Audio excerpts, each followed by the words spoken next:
ממש תזכרו את זה, שלא יישמע לכם דברים גדול מדי, ושלא יציירו לכם ציורים יפים.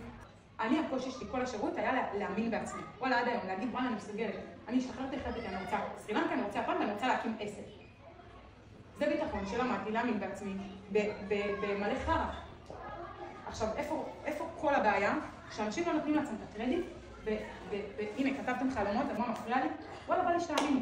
שתאמינו בלב שלם, שאתם יכולים לשנות את זה, אתם יכולים להשפיע על זה, אתם יכולים להסכים בדברים. זה אפשר לדבר על זה עוד שעתיים.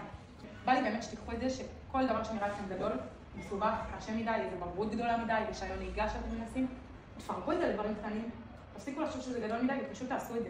הרבה לפניכם עשו את זה, הרבה אחריכם יעשו את זה, אין לזה הבדל גדול. אז אני שונאת שדברים נראים גדולים מדי, בטח להגיד על זה. היום אני מאמנת כושר, גם אצל איזו פתחתי כושר קרבי לבנות בלבד, ובסדרות גם עוד שבוע יוצא הצוות השני גם לבנות בלבד, זה לא בשמיים. באמת, שלא ארגיש לכם גדול. בא לכם להיות מנהיגים, אחוז שרמוטה, להשפיע בעלי עסקים, קצינים, מפקדים, whatever, אחלה, פשוט תעשו את זה. בעצם זה שאתם יושבים בחדר הזה, בתוכנית הזאת, תראו כמה קצת יש פה מהשכבה שלכם. ואתם לא בלו טיק טוק, אינסטגרם, שתו לי, אכלו לי, נבלה לי, אמרה את זה. אם אתם יושבים בחדר הזה, אתם כבר עברתם את הסימון הזה. יאללה, תאמין, קחו צעדים יותר גדולים. ההוא רוצה חנות אינטרנטית, לכו על זה. ההיא רוצה כושרה, לא יודעת, לעשות קורס כזה, לכי על זה. ההיא קבע בפלחץ, אופי על זה.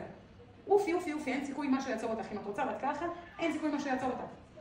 זה נשמע דברים גדולים. בא לי רק שתצאו מפה ותגידו, זה נשמע גדול, אבל אני אומרת שזה לא גדול, אולי אני אאמין. סגור?